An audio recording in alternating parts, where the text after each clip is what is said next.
ready to play, Vishrant?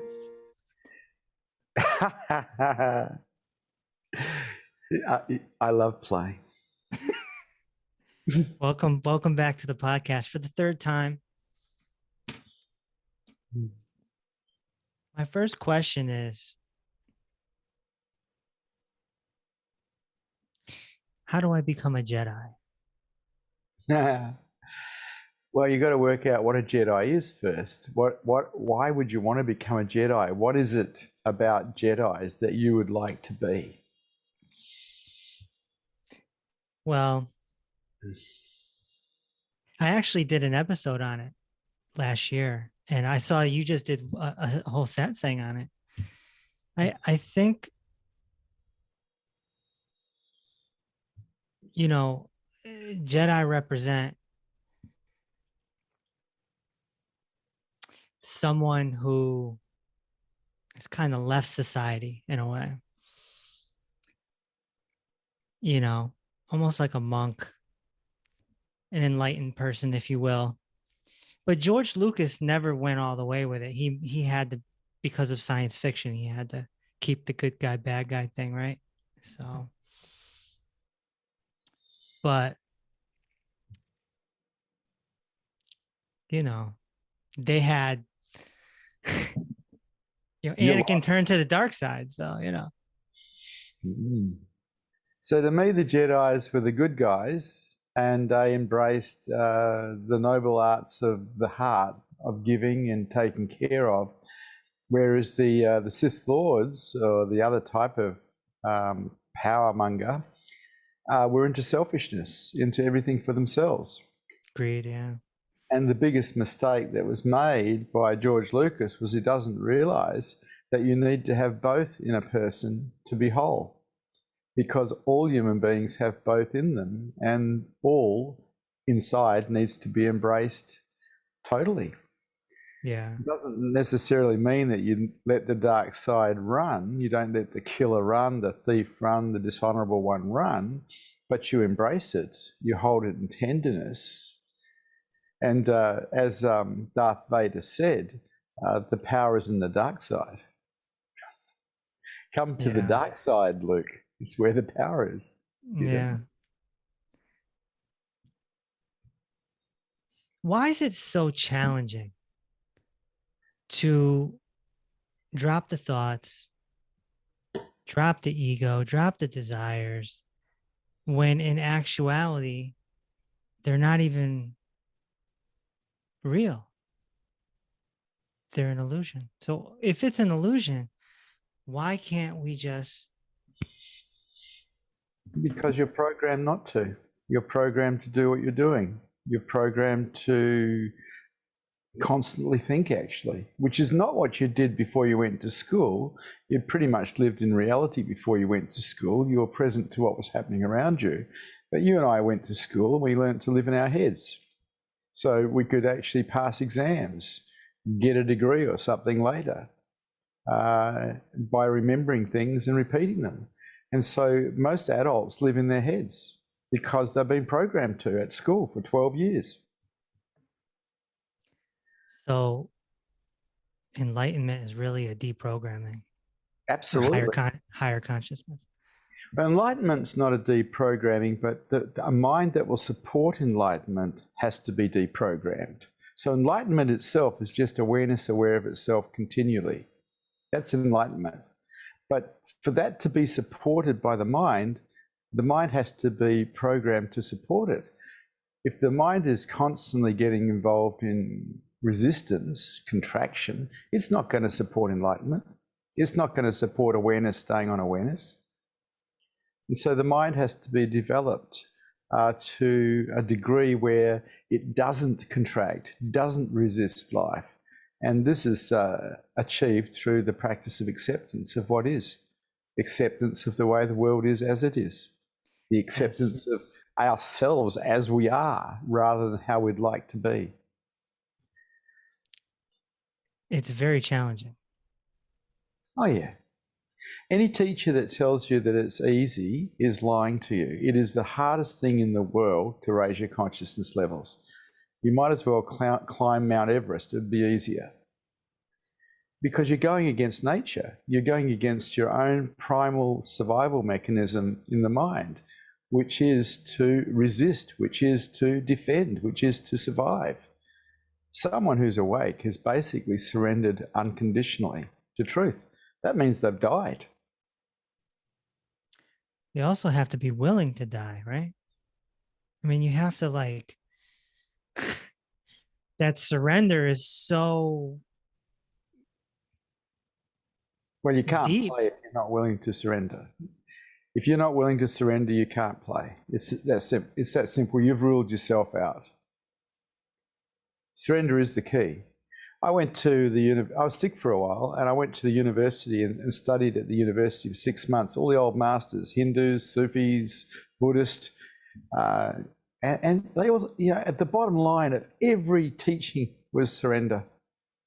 And I came away from the university after 6 months of studying all the old masters, knowing that the answer was surrender. It is the doorway. And we look for something else because that's so hard to do, because it's a non-doing. So we look for something else. We get distracted in lots of other things, collection of knowledge usually, and thinking that somehow we're raising our consciousness level. Look at all those books behind me. Well, I have those in my head somewhere, because like everybody else, I thought collecting knowledge was the way to go for many, many, many years. And I collected knowledge and knowledge and knowledge, and it didn't get me anywhere. It does not raise your consciousness levels. It does not heal the wounds of your heart. It's actually, in a lot of ways, in the way. Probably the seeker's greatest downfall, the collection of knowledge rather than the practice. Yeah. So the thing that a lot of people don't talk about enough, I think, is the so-called dark night of the soul.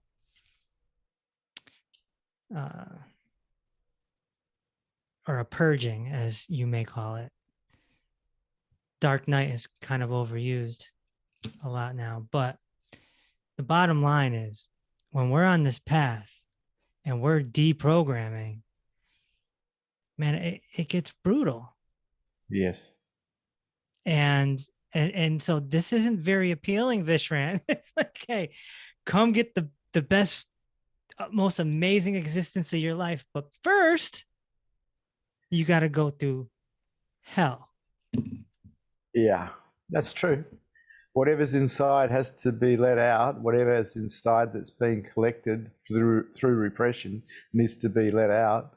And if your mind has been badly programmed, you have to start changing some of that patterning, because you need programs that will support higher consciousness, not programs that support lower consciousness.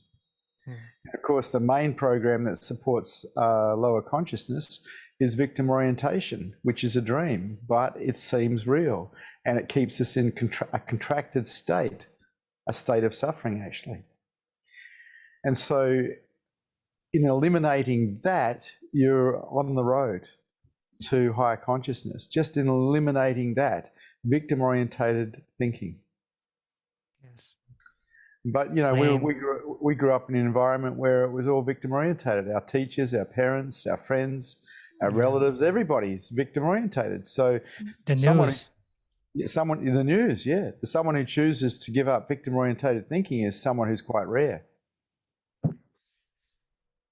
It's tough, man. Yeah, but do you want to be a Jedi Knight or not?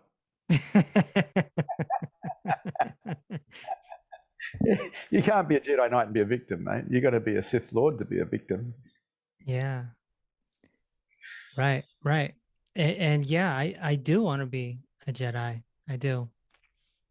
Okay, Obi-Wan.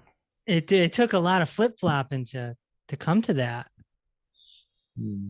It took a lot of suffering to get to that desire. It's like the last desire. Yeah. This past winter and spring, I fell apart. Yeah, all I could do is laugh. I witnessed that. I witnessed you falling apart because you were in contact with me. Yeah. I don't, even in retrospect, I don't really know what happened. I my mind took over. And, the best I can come up with is all those Osho discourses and all the doing the satsangs with you, and you just stirred the pot. And then all of a sudden a catalyst comes in or two, and you just go into this so-called dark night, if that's what we're calling it. And it's just this incredible cleansing, but it hurts because you don't know what's happening. Are you dying? Are you suicidal? Like all these things. And I remember reading your book. This is just back in September. And you said in your book, which is a transcription of satsangs, that when the stuff's coming up, it affects the mind. And that the mind can go a little dark because the stuff's coming up. And that's when it hit me that, holy crap. More than likely stuff was coming up, and that's why my mind went so dark. Yeah. Because it's not like I wasn't on the path. I wasn't a random person just going through this. Otherwise, someone could call it depression or what have you. But when you listen to that much Osho, and you listen to that much Vishrant, and you're doing a podcast on spirituality, at some point, you're going to fall apart. Everybody does. Everybody does, because everything that's in the way has to come down. Satsang is a process of destruction, not a process of building up. Personal growth is building up, bigger, better, and more powerful. But satsang is an undoing process, and you do fall apart. And the more you are in satsang, the closer you are to someone who's awake, the more you're going to fall apart. Because all the coping mechanisms that hold you together are going to get eroded. And whatever's underneath is going to come to the surface. And as it affects the mind wanting to be comfortable is going to look for a reason for that feeling to be there. And it's going to make stuff up. It's just so it can try to control it. And a lot of the stuff that it makes up, it's not real either. As a matter of fact, it's quite often victim orientated, which produces more of the same type of energy that you're trying to get rid of. So it's a trap. It's like a loop. A loop. Yeah.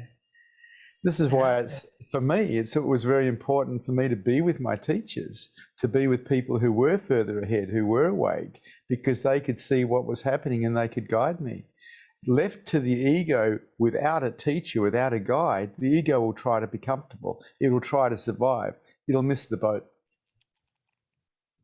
And it's not even real. Well, beingness is real. Everything else is just an appearance. This is the paradox. This is the,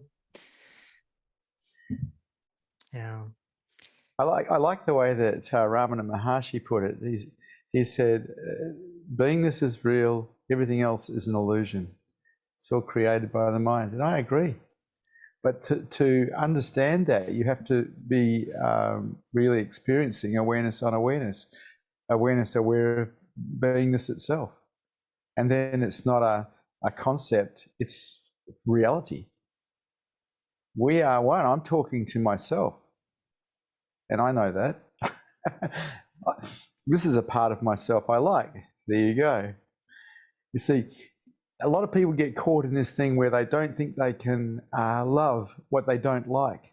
But the truth is, we can love people we don't like. All we have to do is be open. If we're open, we can love everything and everyone. We don't have to like them. We don't have to like what they're doing, but we can love them. Right. And love is so beautiful. It's the true jewel of consciousness that's here. And if you're willing to practice openness, you'll find it, because it's the perception of it will be there, because it's always here. It's here now. I love you now. Ditto.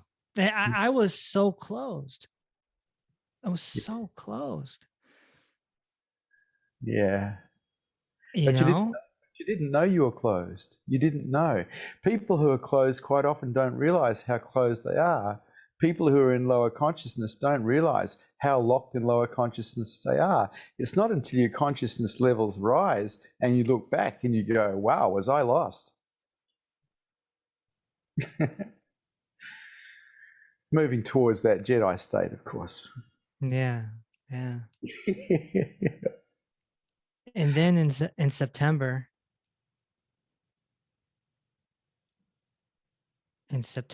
I remember it so clear because it was the first day of football, American football.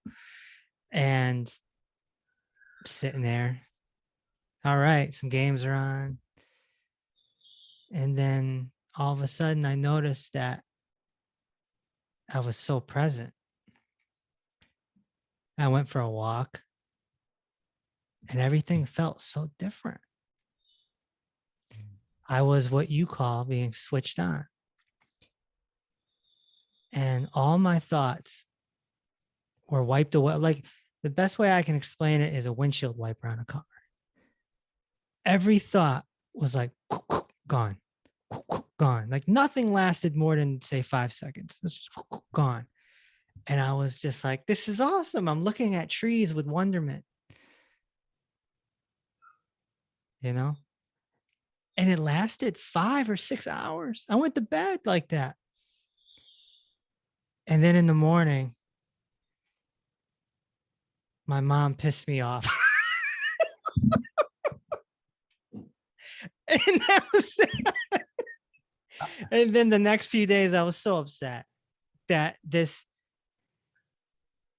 I feel like I got thrown into a state of reality and it was taken away.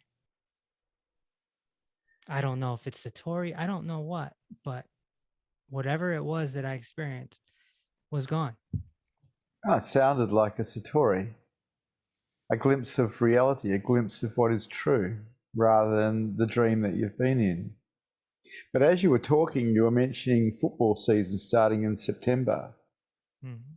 And as you go into that space you were talking about and you start to find the beauty and the love, you start to look at things in a very, very different way. You start seeing things like football, which is really, really popular, and this will probably disturb a lot of people, but it's a form of violence. Yeah. And it's against the heart. You start feeling that, wow, that's against the heart. That's people trying to hurt each other to win. It's like not so nice. And then you look at it and go, well, why would people be interested in that? And it's a great big distraction. It takes people away from whatever's inside of them. And so they get distracted by watching football or even playing football. But it's a form of violence. It's like war. There's no heart in war. It is hell. Yeah. Just thought I'd mention that. I'm sure that won't be popular, but it's the truth. You find your heart and you have a lot of trouble playing competitive games because if you win, someone has to lose. And that's awful to have someone lose. Right. It's your brother, it's your sister. Why would you want them to lose? So I have a game. If I win, everyone has to win or I don't play. Okay. This is the way of the heart. I like that. I like it too. So as your consciousness levels rise, you get to see all these little things that you hadn't seen before. You took it for granted that football was great. I played rugby for 15 years, which is just licensed violence, really. Mm. So it's not like I wasn't involved. But as your consciousness levels rise, you get to see, hey, that's not cool. That's not cool to try to hurt people to win. It's not cool to be competitive. It's cool to create connection because that supports heart. Well, this so-called satori was cool. So how do I get it back?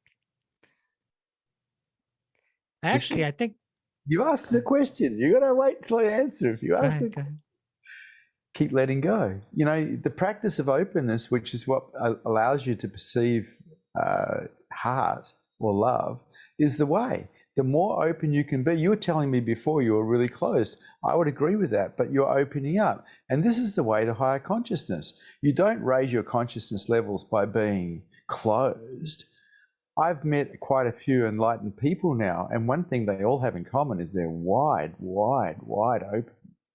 And I'll bet you they were wide, wide, wide open before awakening. Before. It's the way.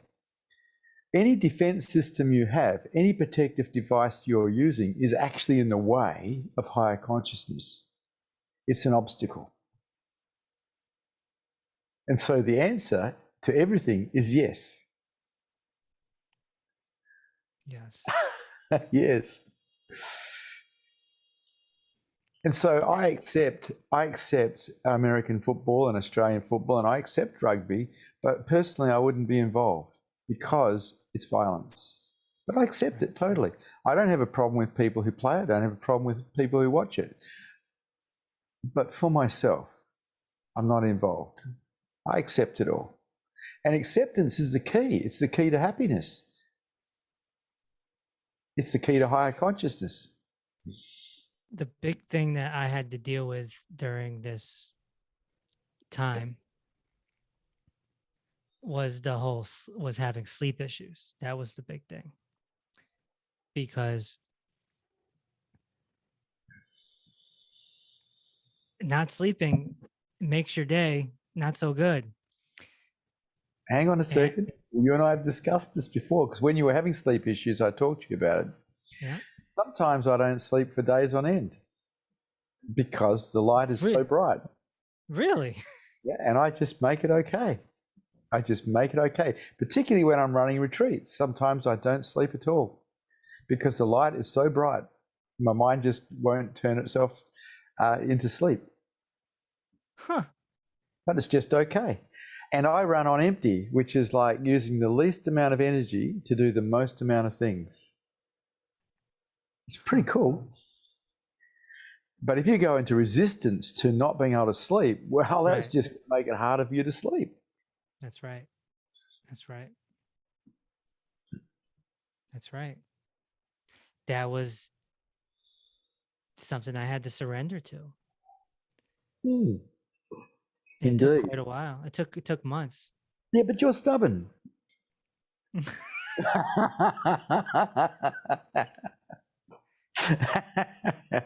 Sure. Yeah. Look, most people are stubborn. It takes a lot, because stubbornness is resistance, and that's how we've all been programmed. We've all been programmed to be resistant.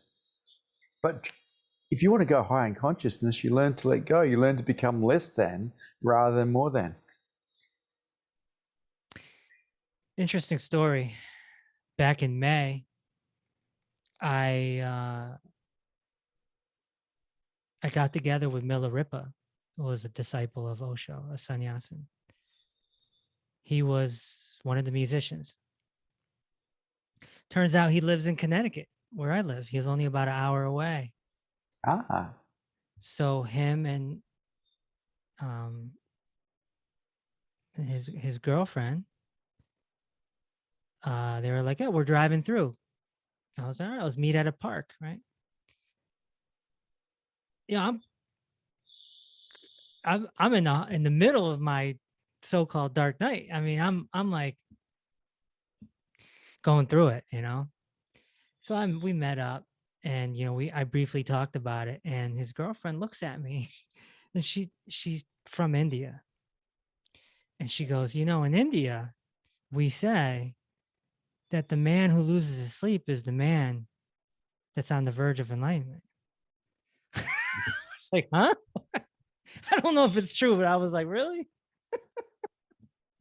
Well, it's just what she says. I don't know if it's true or not, but I do know that as you go through the dark night of the soul, which Carl Jung termed, you can have problems sleeping. Because your mind is disturbed by the energy that's being purged.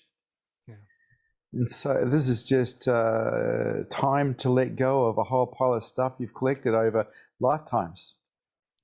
Lifetimes. Not even 42 years. Lifetimes. You're only 42 years old. Wow.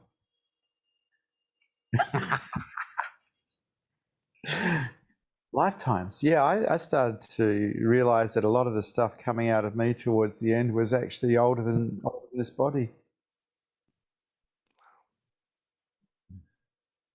Such is life. Well, that's a good segue of something I wanted to ask you. In your book, Spiritual Mechanics, you mention you fell apart too. Mm. You went through it alone for the most part, right? Osho's gone. Well, Mana's gone. yeah, Osho was very hard to get to because he was so popular by the time I joined him. But by the time I joined Osho, I was 28. I'd already been at the higher consciousness game, undoing myself for 9 years through organisations here in Australia. Because I loved it. I just loved undoing myself and raising my consciousness levels. It just blew me away that we could do it. I was wondering why we hadn't been taught this stuff at school. Why had we been kept ignorant to higher consciousness? Why had we actually been programmed to live in lower consciousness? In other words, why had we been programmed to be unhappy? Blew my mind that we could actually be happy if we raised our consciousness levels. Yeah. Sweet. Did you what was your falling apart like? Was it in your 40s as you approached that fateful 45th year? I went through different stages of falling apart. There was a lot of things that I had to deal with when I was younger because I had quite a violent upbringing, and I had to deal with the trauma inside of myself that was defended through anger and violence itself. And so people who are traumatized have a whole pile of different defense systems to protect themselves from feeling that trauma. And my main defense system was anger. So I had to learn to undo that completely because anger is just violence. There's nothing good about anger. It's just violence. And it creates separation. Yeah. And so I studied anger and I removed it.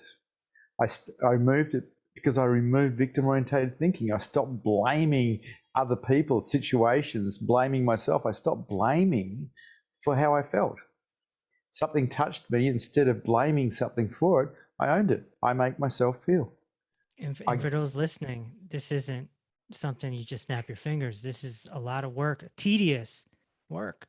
Oh, yeah, absolutely. It took a long time because, like everybody else, I'd been programmed to be a victim.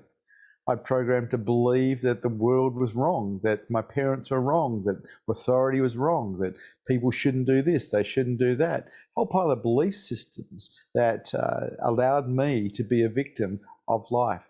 And I removed them all. I didn't leave anything standing because I wanted to be free. During your falling apart, did you do quite a bit of crying? Heck yeah. River of tears. Oh my gosh, it's brutal. Yeah. Look, I was very fortunate in that I had a lot of help.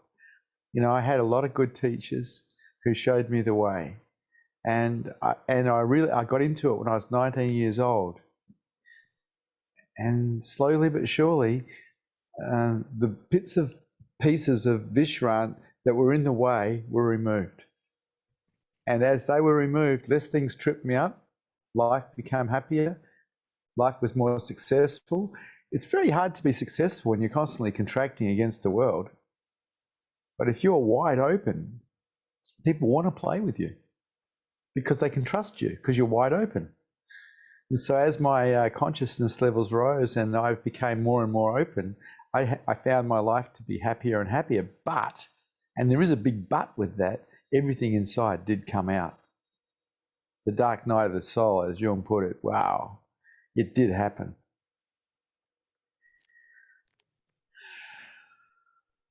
I mean, I've cried more this year than my entire life. Easy. I wish I was there. I'd give you a big cuddle. Thanks. Virtual hug. A virtual hug, yeah. It's just brutal, man. You know, I cried this morning. Yeah. Yeah, but that's okay.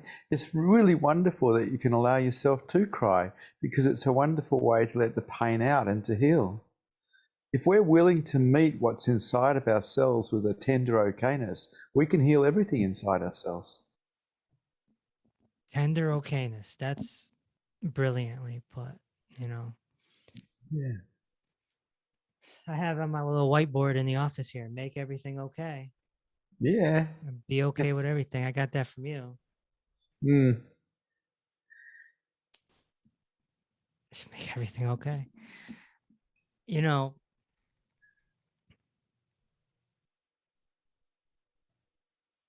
yeah. We're carrying so much. It's the crying is it's cleansing though. It is cleansing. Everybody carries pain. Everybody represses pain because we're not in a society that expresses. We're in a society that represses. So everyone's got pain body. And everybody, if they allow themselves to open up, will empty out. But most people don't. They actually go to their graves full of pain. And that's such a shame, because it doesn't need to be so. You said in spiritual mechanics, you said it's tough because you don't know how much pain someone's carrying. You don't know how big their pain body is, so you don't know when it's going to end. So as a whole, this whole dark night falling apart thing has to be an acceptance too, because you have to just be willing to just, like, you don't know. It could be Forever. the rest of Forever. forever. Forever, yeah, forever. Because it's like an onion. You peel a layer and you think, oh God, that's gone. And then another layer appears. And you go, oh my God, another layer, you know? But you just go, okay, this too, this too. And you don't play life be out of it. You don't go and lock yourself away because you're going through the dark night of the soul. You stay in life. You do what you need to do, because we're all lay people here. We don't have the luxury of being in a monastery or an ashram and be in sanctuary. A lot of us have got kids, we've got jobs to hold down. So you do all this work while you're working, while you've got your kids, while you're in the marketplace. And it's absolutely possible if you're willing. But couldn't I just double down, get super duper disciplined, and just hit the home run? Do I got to go another 10 years with this crap or what? See, if you hit a home run, who's going to win? You sure there's no one losing here? You see, the whole game is let's take everyone with us. And so you wake up, you become enlightened, and you become a light so others can see. But for that to occur, you don't get to hit the home run, you get to die. You don't win because you disappear. Enlightenment happens, and then you as an I drop because it's obvious you're not real. Most people think they're an I. They think there is somebody that's been somewhere, that's going somewhere, that's made up of reference points. But you take away your imagination and you do not exist. It's so obvious too. Once you start going deeper, it's so obvious. Maybe someone just needs a satori to really understand, but Really? it's obvious. It's so obvious. That's what's so challenging and irritating about it, is that it's obvious. And So, I was at the looking at you, and I'm feeling you, because I can feel people. It's lovely that I can feel you. And I can feel that in a way you're fighting the silence inside yourself, because we're doing an interview and your job is to question me. You're holding yourself together. I can feel you holding yourself together, but I can feel that inside of you there's this expansion in your mind that's happening. There's an expansion, and you're starting to struggle to find questions. You're starting to struggle to talk. And this is the thing, like, let go. Bang! You see, you let go. I don't know if now is the right time to let go. That's the problem. because you're working and you're interviewing, it's not the right time. But this is what happened to me interviewing Osho, Rajneesh. I was interviewing him and I started losing my mind, and I had to really struggle to hold my mind together because of his energy field, when what would have been better for me at the time would have been to just let go and go blah. But I saw all that in hindsight, you see. Yeah. And so people interview me, like yourself, and they start slowly their mind starts to lose its integrity to some degree, and they lose their acumen to interview. And instead of actually just letting go and going blah, surrendering to that space, which is always here, they continue to hold on and try to make it work and try to make it professional. You see, from my perspective, when you ask me to do an interview, I'm here to help you wake up. I'm not here to do an interview.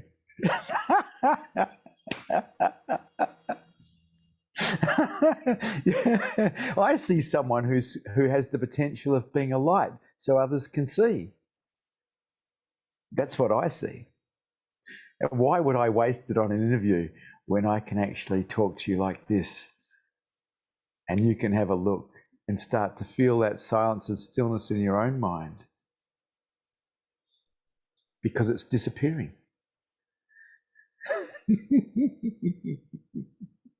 You're always trying to drown me. Exactly. Drowned in the nothingness. So you find yourself as the nothingness. And that's what happened to me. I was walking around the abyss, looking at the nothingness, and then suddenly I found I was the abyss. I was the nothingness. And I'm talking to another part of the nothingness that's got a little bit that hasn't let go yet. And when that little bit lets go, that's aware of your mind is going to become aware of itself. And that's enlightenment. That's satori. If it stays, it's enlightenment. Always trying to take people there, because that's the place. That's who we truly are. It's what we really are. Not the one that thinks it knows, not the one that wants to do an interview, but the one that is simply aware. That vast nothingness that is so beautiful and is here now. I think one of the obstacles for me has been the so-called spiritual ego. Spiritual ego. Because now what happens is the mind, it's like the mind now has daydreams of being enlightened. Yeah. And it's funny, like, well, you can sign up. I can tell you the deal. Everything for truth and nothing for you. It's the only deal on the table, and it's the best deal in town. Everything for truth, or everything for God, whatever you want to call truth, God, and nothing for you as an I, nothing for you. And that's the deal. There is no other deal. And quite often that deal will begin with everything for heart, because people love love. So everything for love and nothing for you. It's the same deal. Well, it's interesting. I had Rabbi Manis Friedman on this podcast. He's a very popular rabbi on YouTube and whatnot. And he was talking about how God is needy. And he said, too many people got it wrong. He says, everyone's like, what can God do for me? What can God do for me? He goes, no. You have to do for God. Sounds like JFK. Don't ask what America can do for you. Ask what you can do for America. Yeah. God is needy. God is needy. I hear you, but I don't see it. I don't see it that way. I'd love to have a chat with this guy, but I don't see it that way. Neediness belongs to the mind. God is everything. God is everything, not the mind. The mind is so small, so limited. Existence doesn't need anything because it's perfect exactly as it is.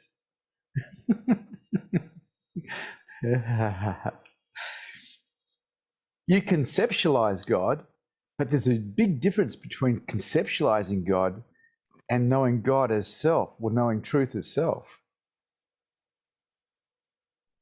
The concept is a part of the mind. It's so small. The knowing self as truth, you can't possibly even talk about it, let alone describe it, really.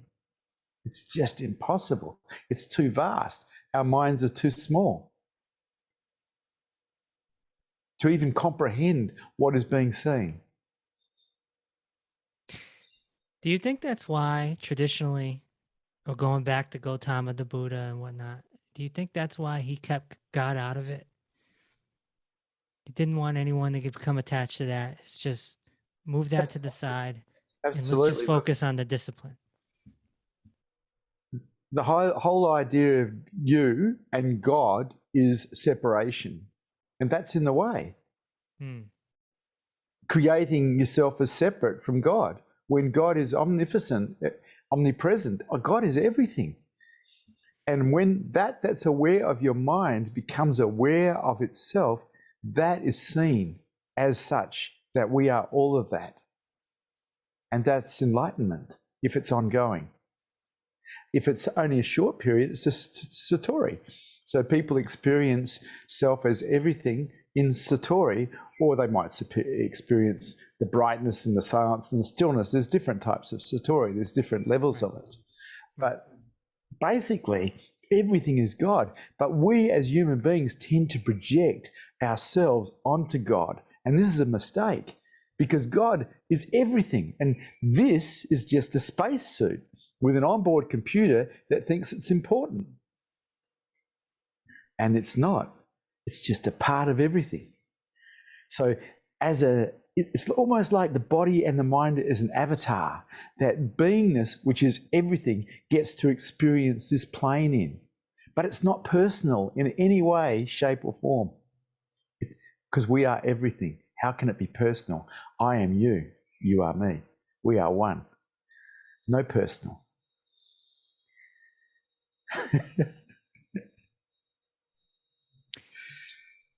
Sometimes when I'm switched on and I'm watching the mind, I just laugh at it. Good. Sometimes I'll talk to it. I say, hey, go ahead, keep going. I'll just watch you. That's fine.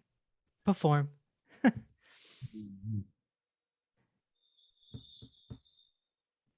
What? See, now I lost my thought. Yeah, I know you. I can see you're gone. But this is beautiful. It's beautiful to be gone. I spend my life gone. Gone beyond. 𝐬𝐞𝐥𝐟-𝐢𝐧𝐪. Yeah, 𝐬𝐤𝐝𝐷𝐸, beautiful. Yeah, yeah, that's the one.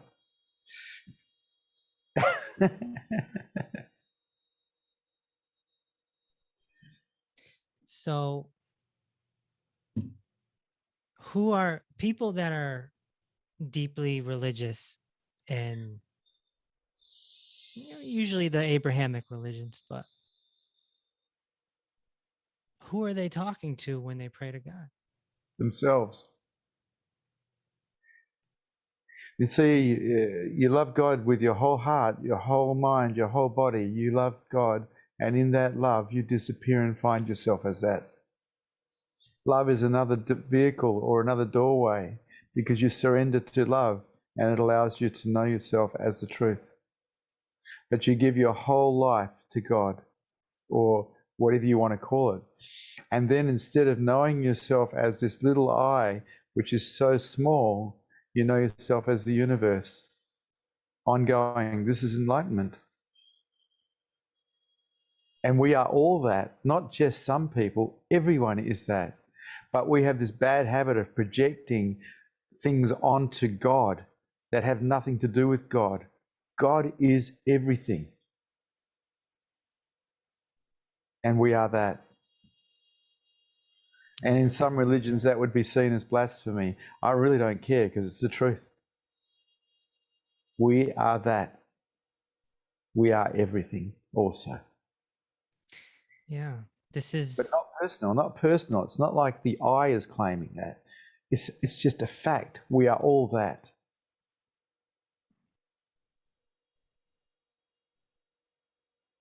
The idea of good, bad, right, wrong, I don't get it. It's like it's just what is. There's perfection upon perfection upon perfection. How can God be imperfect in any way, shape, or form? It's all God. It's all truth. Everything. Perfection upon perfection, love upon love upon love. So what's the purpose of life? Good question. When you find out, let me know. I don't know. I've been looking since I was a boy for the meaning of life. The ego wants to have a purpose because it wants to think that it's going somewhere. It wants to think that it's going to survive because, after all, it is a survival mechanism. But I have been looking for nearly 60 years. I can't find any purpose in life or any meaning in life except life itself. But as human beings, because of our intelligence, we have the ability to get out of the way enough and turn that's aware of the mind onto itself and wake up to know ourselves as truth. Not personally, but to wake up and know ourselves as that is everything. And the seeker is the one that goes for it. You're a seeker. You're going for it. Yeah. And not that many people are going to understand you. They don't understand now with being an alternative healthcare practitioner. That's bad enough.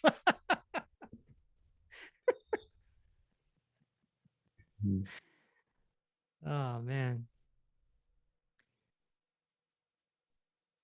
If you knew, and this is all hypothetical, but if you knew what you know now, let's just say at 19,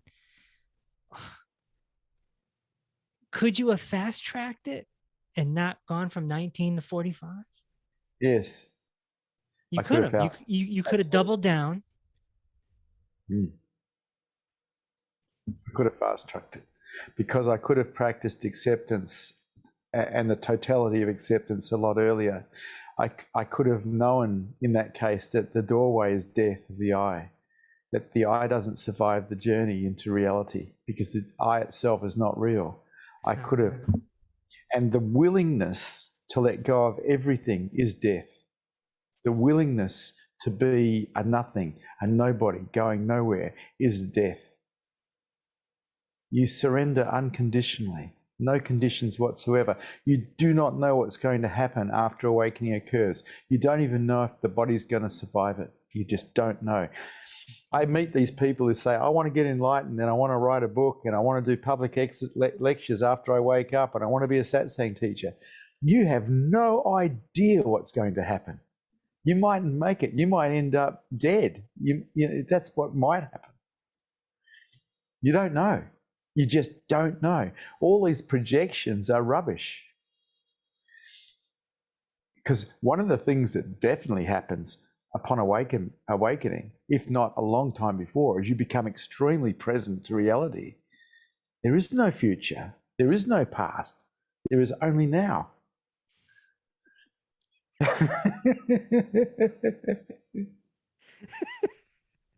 I know.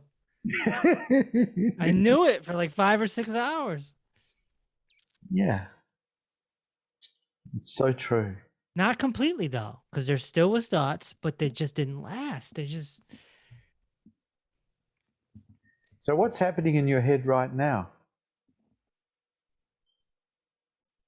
Well, just what's the next question going to be? Why is it so hot in here? Because it's like 75 in here.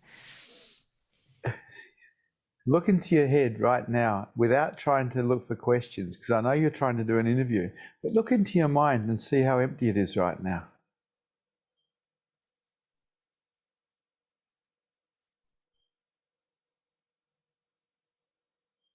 Yeah. This is why people come to satsang. This is why people come and play with me. Their minds become vacant. They find peace, but really someone who's awake is a doorway to your own true nature, out of the dream, out of the matrix of the mind, into reality. But we're so used to noise, the silence that gets found is missed. The stillness that gets found is missed because we're so accustomed to noise, the noise of the mind. Man, it just doesn't shut up sometimes. What about right now?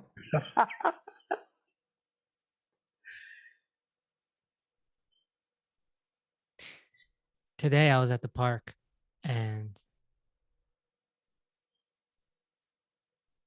what I do is this little exercise where I focus on the bushes or the trees and I'll find a line of bushes or trees and I try to take my eyes from one to the other without a thought. It's just, okay. It's Jedi training, you know? What happens if you focus on my eyes?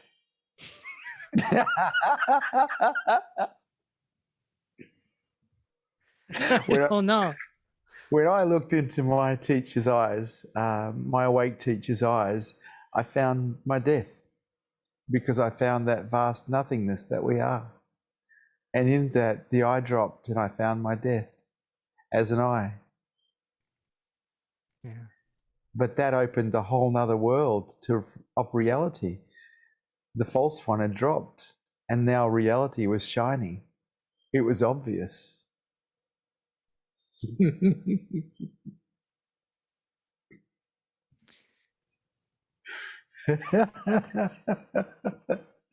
I love talking to you, Kevin.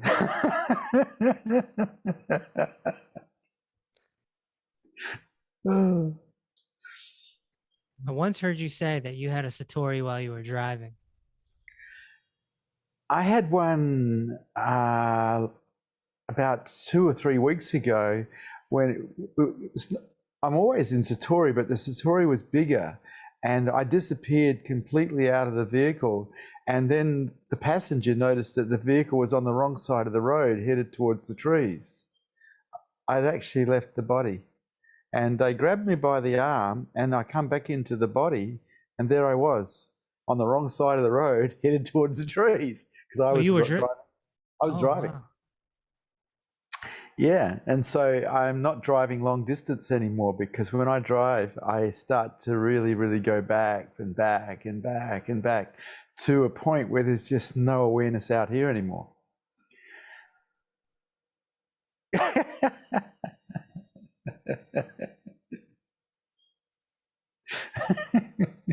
Most people would just say you're a crazy old man. Oh, I'm absolutely a crazy old man. Absolutely, absolutely. You are knocking on 70. Wow, that's in this lifetime. What about just on this planet about 10,000 years? We've been here before. We repeat this over and over again. I have no idea why, but we do.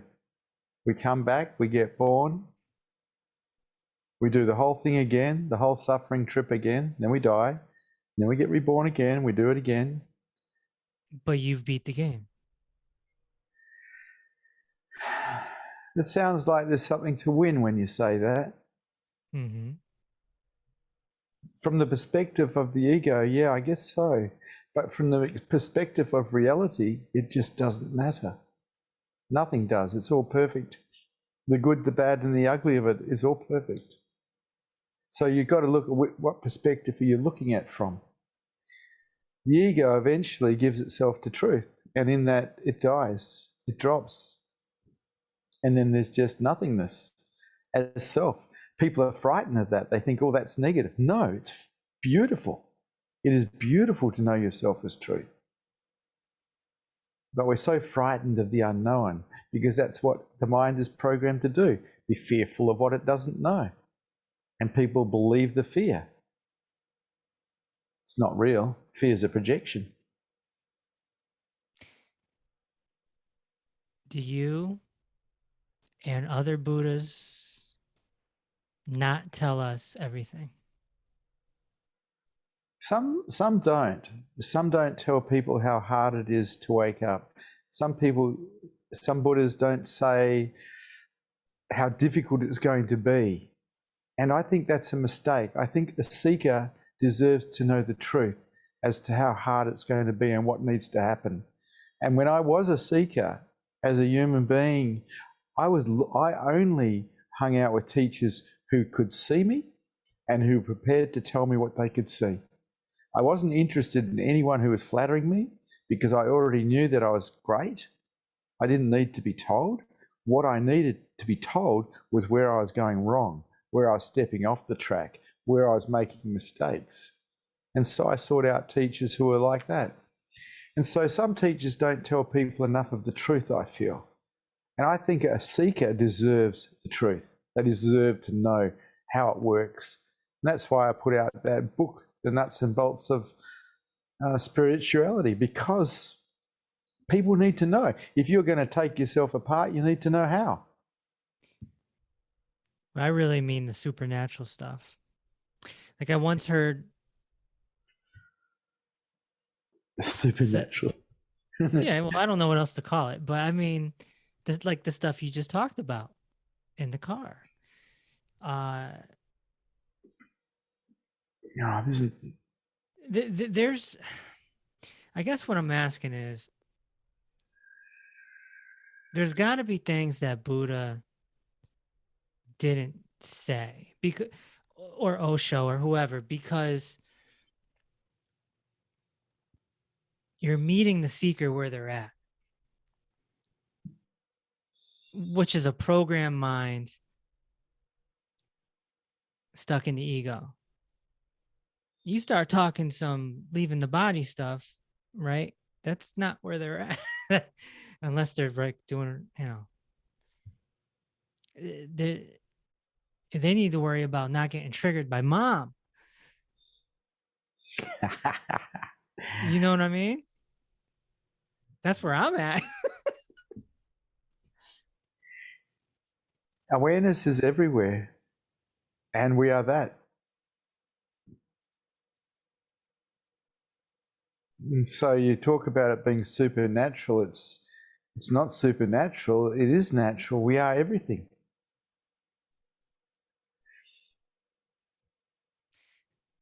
In a lot of ways,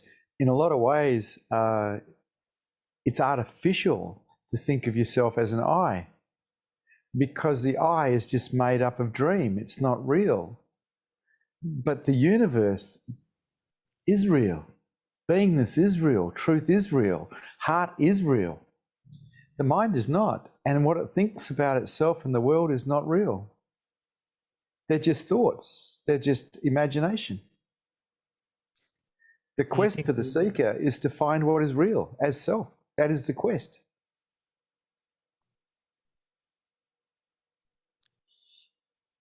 What's the meaning of, say, Jesus walking on water?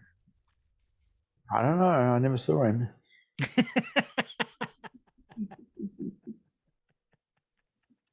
Never? No, I don't. I can't recall meeting Jesus. No. It would have been memorable, but I don't remember. No. If the water's really, really, really shallow, I can walk on it, but it'd have to be like this deep. Apparently, Jesus walked on very deep water. I don't know. This is the thing. It's like the more you recognize and acknowledge that you don't know, the closer to reality you're getting. Because we don't know. We just want to know so we can control things. Because we don't like not knowing. We don't like being out of control. It frightens us. But the higher in consciousness you go, the more you realize we really don't know. We don't know anything. And then you can live in I don't know, which is a state of wonderment. It's beautiful. I don't know. What about something like levitation? Well, it's a Jedi power. I've been trying that sort of thing for ages, but I'm just not good at it. You mean you can't fly yet? I can fly, but not with the body. It's like astral travels are something that can happen, but the body just stays on the ground. Gravity is really strong, man. What can I say?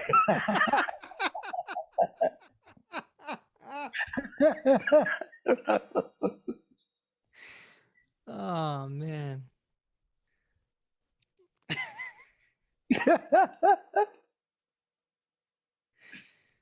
Wow. Hmm.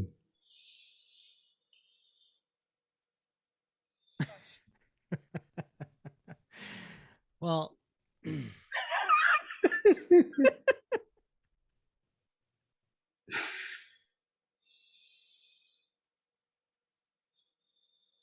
you can't. This satori that you had recently, you just talked about in the car, it was just random. Like, like you had no control over it. It just happened.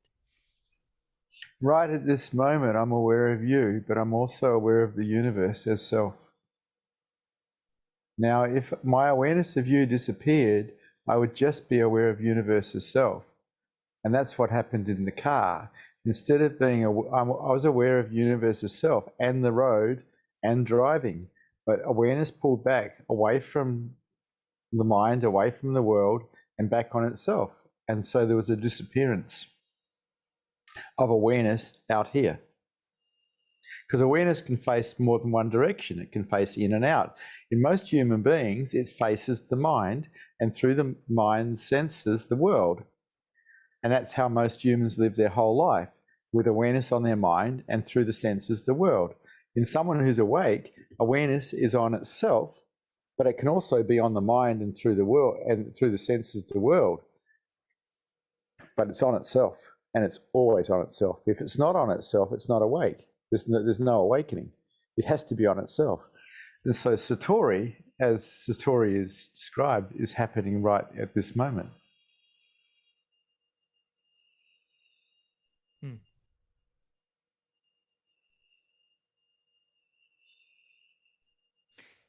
After I had my so-called satori in September, the ego also grabbed a hold of it because then it wanted to tell people. I almost Yeah, wanted to go on my Facebook page and say, "Guess what?" yeah. And so that's what I'm talking about. It's this spiritual ego, like the mind seems to anything it can sink its claws into. Well, in Buddhism, there's a saying: if you meet the Buddha on the path, kill the Buddha. Kill the Buddha. The Yeah. satori that you had is the Buddha. If you don't kill it, it will haunt you, and you'll compare everything to it.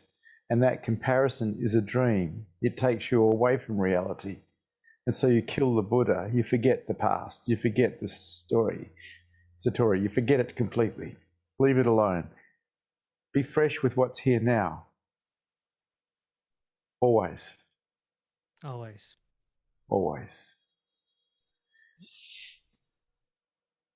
But then you can disappear.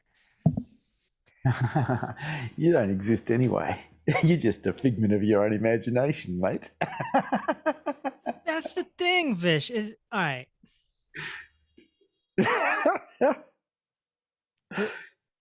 The subconscious mind is involved here in some way, right? Yeah. This is like I always view the subconscious mind almost like a television, and it's playing your programming. Could be something from when you're 2 years old or two lifetimes ago, and you don't even know, and it's just projecting something. Is this like where our karma is? Is this where our the subconscious mind is? Some people call it the inner child too. Mm.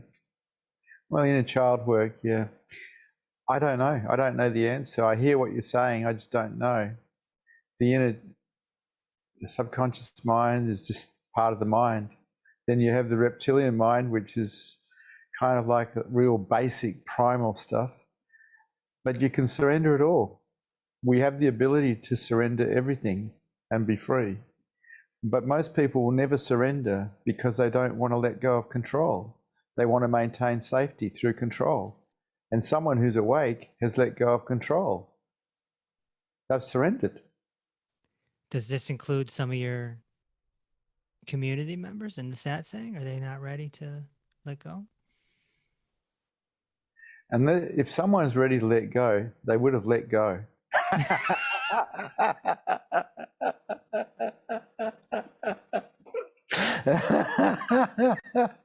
Well, hold on. Now let's relate this back to your journey, though. Yeah.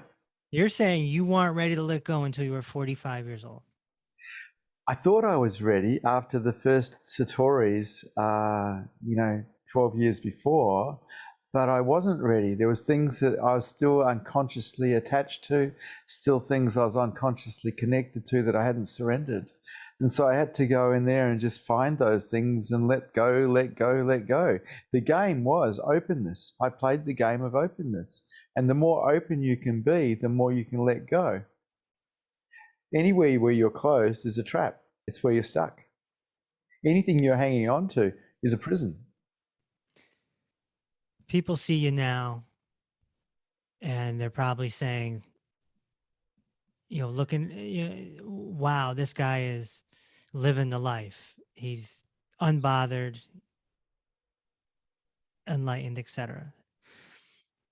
But you've been through a lot of pain.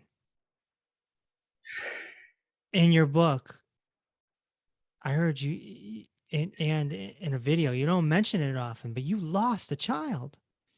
Yeah. That's heavy duty. It is. But you've got to understand that what I am and what you are cannot be touched by anything ever, under any circumstances. The mind can be touched, the body can be touched, but what we are cannot be touched. Beingness cannot be touched by anything, and I live as that. Well, a better way of putting that is I exist as that, because what we are was never born and it cannot die, so it can't really live, it just is. Were you awake when his passing happened, or were you? Yes. So you handled it? It was only four years ago. 4 years ago. Yeah. Wow. Okay. He went back to the light.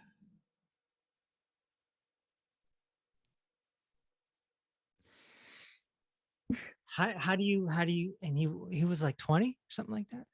Yeah, that's right. He died from bone cancer. It took him about 18 months to die after diagnosis. Man. And it was when the diagnosis occurred, I felt at that particular moment that he was going to die. And but he wanted to try to survive, as everybody does. And so we flew him all around the world, getting different treatments that he wanted to get. And we tried our best to help him save himself, but it didn't work in the long run. Wasn't meant to be.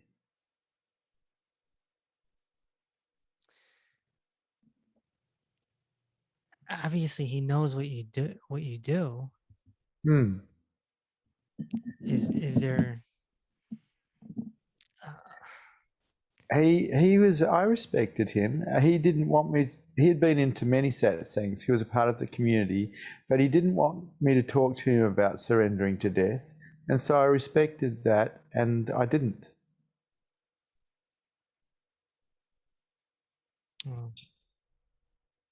Because he didn't want to face death. And it's very hard for a young person to face death. But if you want to wake up, it's the only possibility. Because the I does die, it drops. It doesn't have a future anymore. It doesn't have a past anymore. Ultimately, we're not human beings, we are being. And when enlightenment occurs, you exist as being. You don't exist as a human being anymore. Not really. Because you've gone beyond it. You know yourself as truth, not as an I, not as a body, but as truth. You know yourself as that. And knowing self as that, you're beyond everything. You cannot be touched by anything. You cannot be defeated by anything. You can still have physical pain, though. Well, the body can have physical pain. That's true. But the likelihood that you're going to resist it is pretty limited as well. I don't resist anything. Why would I? That's suffering. Why would I do that? There's no point resisting anything ever. So if you were given 18 months, it would be whatever. You would meet that with indifference. If I was to be given a minute, I would be exactly the same as I am right now, in acceptance of everything as it is. No resistance, none whatsoever. Why? My mind knows better than to resist life. We're gonna physically die. There's no. It's what is. It sure is. Everybody's going to die. You're going to die. This body here is going to die. This is the reality of the world we live in. It's okay. Is this video gonna die? Look, everything's terminal. Everything has a time. We don't know if there's even gonna be an internet in 100 years. Wow, I'm in tears already.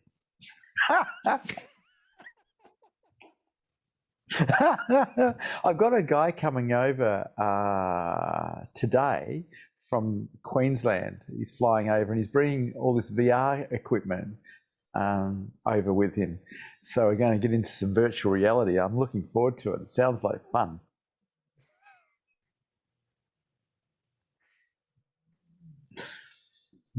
Maybe that's the purpose, is just to play. Oh, it is just to play. Like today in Australia is Remembrance Day. The 11th of the 11th is when World War II finished, and we honour that day for the veterans who fought in that war on the 11th hour of the 11th day, 11th month. And in a little while, I'll be going to walk from the RSL, which is the Returned Soldiers League, to a memorial with a group of men who have been soldiers to honour their service to our country. And that's what I'm doing this morning. Now, I know that we're all beingness, and I'm living as that, but I just love humans.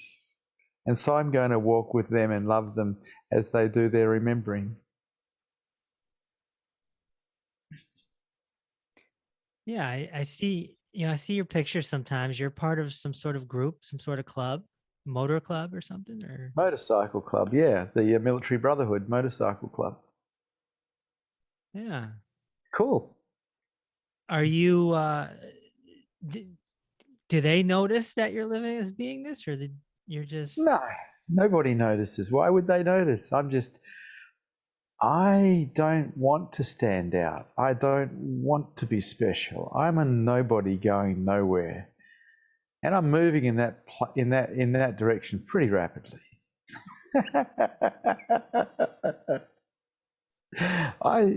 Life is so brilliant just as it is.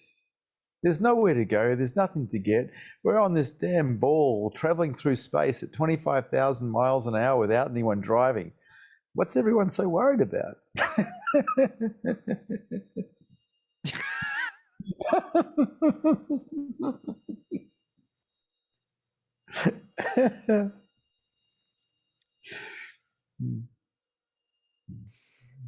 Yeah, people are scared to die, Vishrant. Well, that's People are because scared to suffer.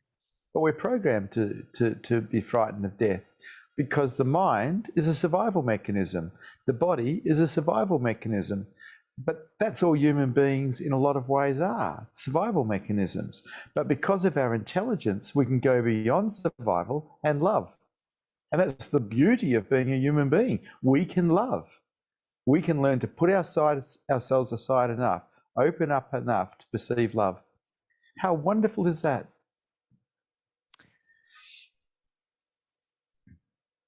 What you just said before that, are you alluding to the fact that as time goes, as Earth time goes, you're sort of fading away?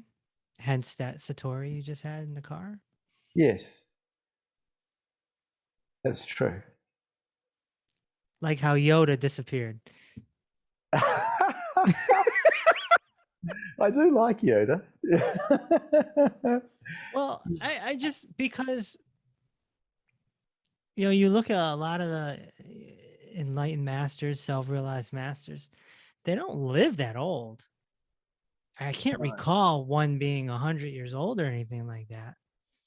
No, well, I don't get to talk to anyone anyway. I don't have any attraction at all to awakened people. They're already lights. I have an attraction to those who want to be lights, those who are seekers, those who are willing. They attract me. I don't have anything to say to someone who's already awake. There's nothing to say. Yeah, they would say that they just sit there in silence, right? When you meet, Yeah, pretty much. because the Buddha fields are just connecting, I guess. Well, it's my experience with being in the presence of other awake people is the Buddha field seems to get stronger. Mm. And if we could have a lot of Buddha fields on this planet, it would be really good for the population here. But we don't have that many, which is a shame, because not that many people are willing to pay the ultimate price for freedom, which is death of the I, unconditional surrender of the I. Because the I thinks it's real, but it's not. The I thinks it's real, but it's not. It's not who we are. The I thinks it's who we are, but it's not. We are beingness. We are pure awareness, and we are here now as everything, not as a somebody, not personal.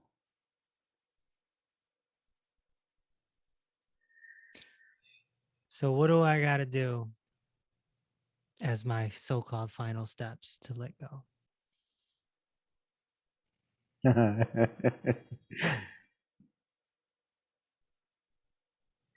See, different people who are awake give people things to do that will actually help them wake up. These things are called sadhanas.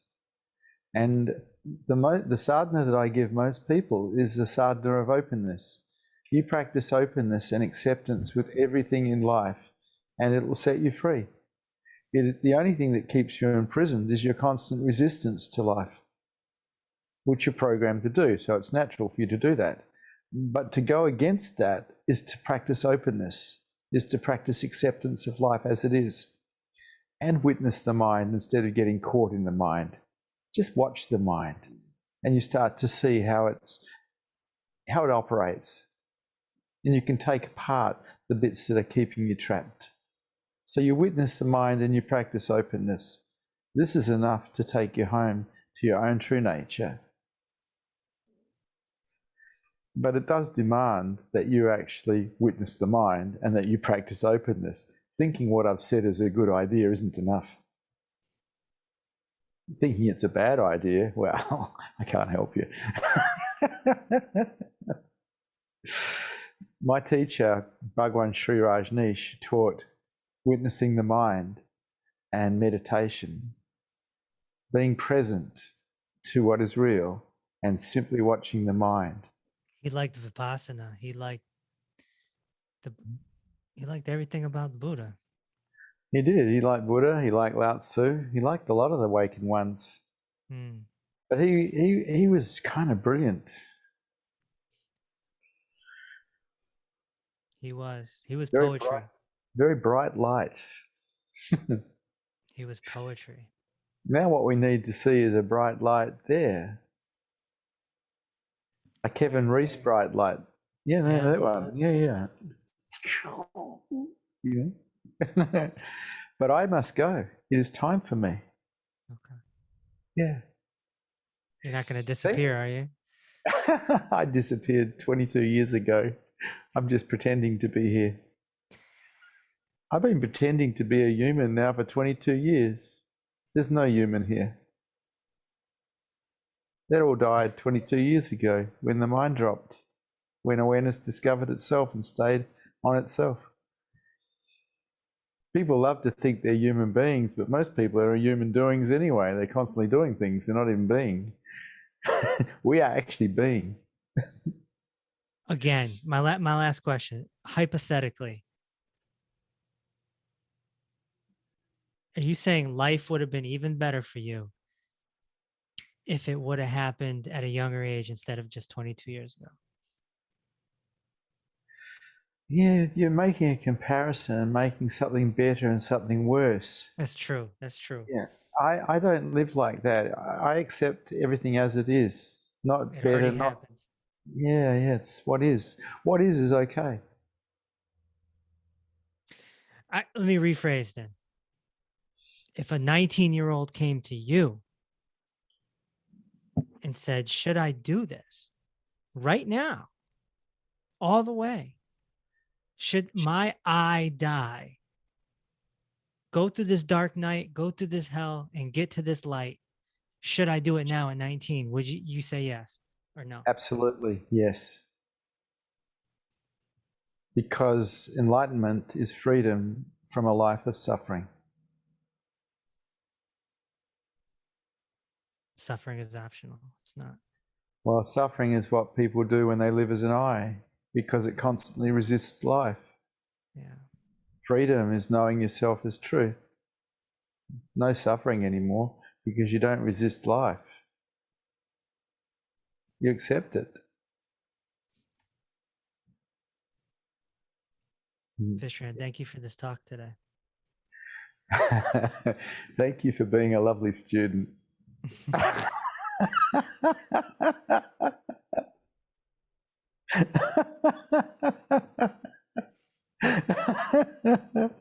Oh, that's cool. You're so much fun, Kevin.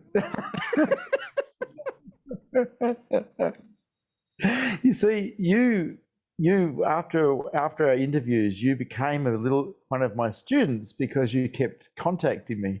So today you got treated like one of my students.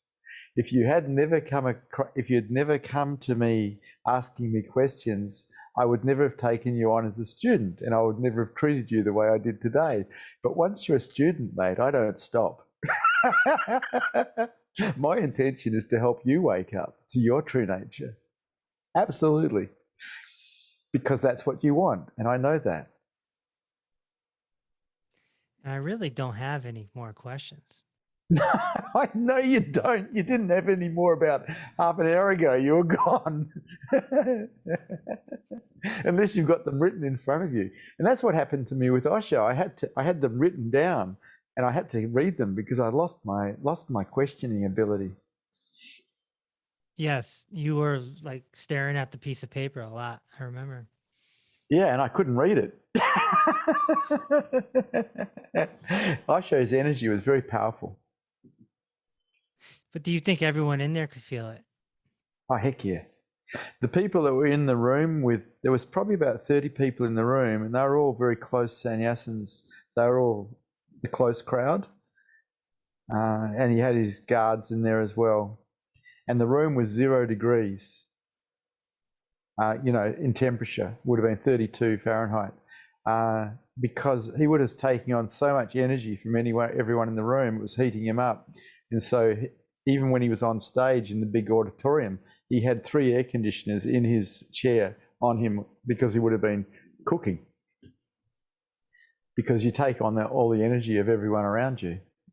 Energy flows from empty to full, to empty, and he would have been very empty, so he would have been taking massive amounts on.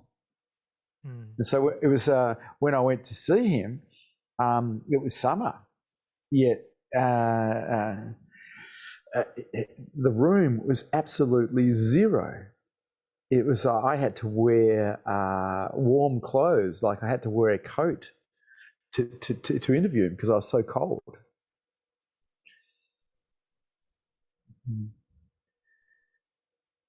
Would have loved to have actually been able to speak to him on a more personal level, but he wasn't available. You couldn't talk to him. He had, 20,000 people around him. It's, finding people who are awake to talk to is really quite hard. It is. It is. That was a funny interview, mate. I hope you have fun with it. Of course, I did. What did you think, Tosh? It was great. Tosh liked it. He was sitting here, and so was Isha. Okay. Hello, hello. Yeah. Yeah, we had fun. Oh, we had fun. I got into your head a little bit.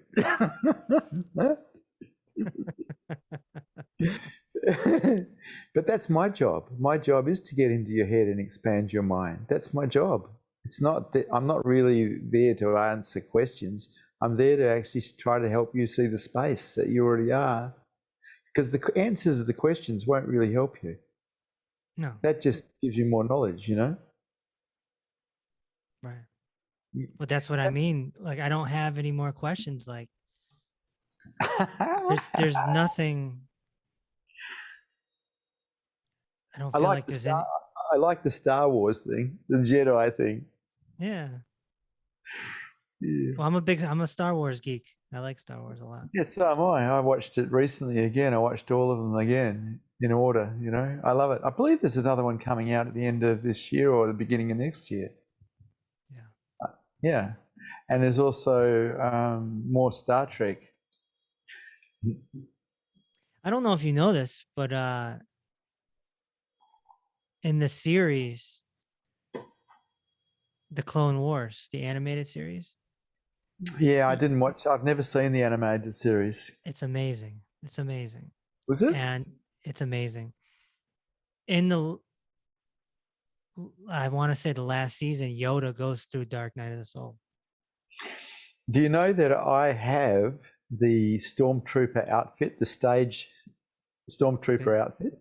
Really? And up until about 10 years ago, I used to go down into Fremantle and wear it with a couple of lieutenants with cups. And we used to raise money and funds for an organisation called 𝐃𝐨𝐰𝐧𝐥 in Thailand that rescued young girls from prostitution. And on a Okay. Sunday afternoon, walking around, I'd get for an hour and a half, I'd get between $400 and $500 donated. And we just send it back up to Thailand. Huh. And I was a member of the 501s, which is an organisation of people who go wear the outfits and go out to children's hospitals and entertain kids.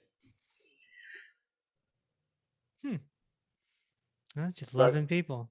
I got kicked out of the 501s for running my own show. Because the 𝐶𝐸 thing was my idea, and they didn't want to play, and I kept doing it, so they got upset with me. But when I was up in Thailand, I got to meet a policeman who was involved in helping young girls get out of prostitution, and he belonged to an organisation up there that was doing that, and they needed money, so I raised funds for them.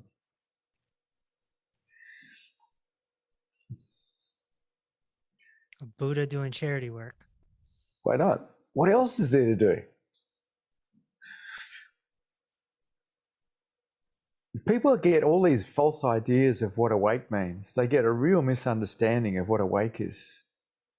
They don't get it. They don't get it. Well, you got someone like Osho who was godlike, if that's a good term. Like yeah, but he sat in a chair too long. You see, I started to disappear about 15 or 16 years ago, and I went out and bought a motorbike because I knew I was disappearing, so I could be more out in the world again, stay in the world. Because 15 years ago, I still had little kids, and I still had a Sangha, and I wanted to be effective in the material world for them.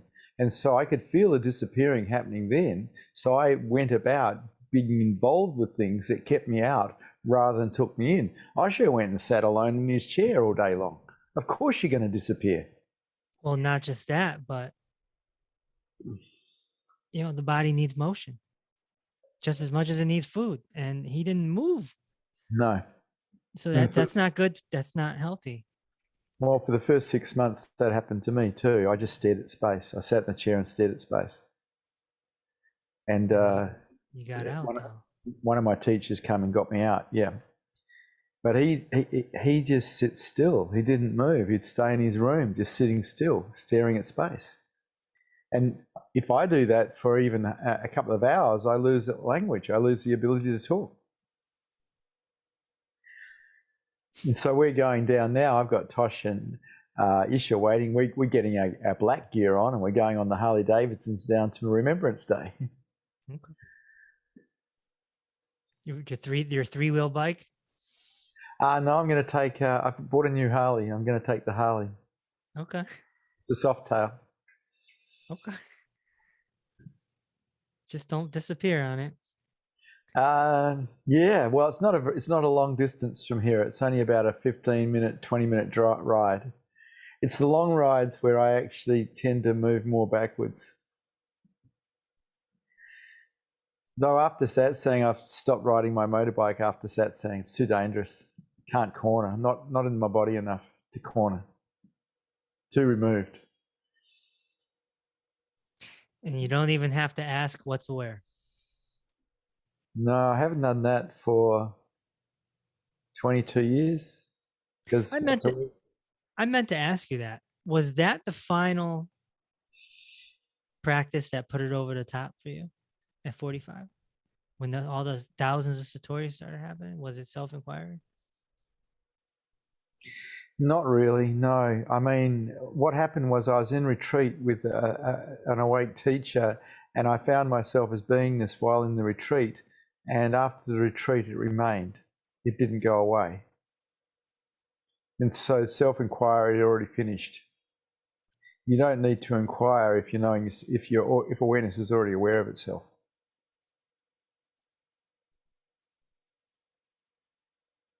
Okay. And you do know when awareness is aware of itself because it is not to be missed. Like I know I'm the universe right now while I'm talking to you. It can't be missed. It's just so overpoweringly obvious to the mind. It sits the mind down. Well, the mind's already flatlined anyway. It doesn't, it's like when I stop talking, the mind doesn't talk to itself. It just stays silent. It sounds lovely. It is lovely. Also, it's like for whatever reason, I was born with a Mercurian mind, a mind that moves very quickly. And so it can answer questions really quickly. You meet some teachers who answer very slowly, but they just don't have the Mercurian mind. It's a physical aspect.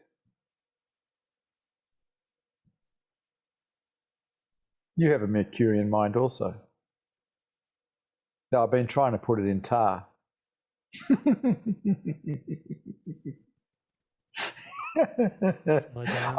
I do have to go, mate. I've got to go. All right. Thank you very much. Yeah. Namaste. Lovely to talk to you, Kevin. I hope you have fun with that video, mate.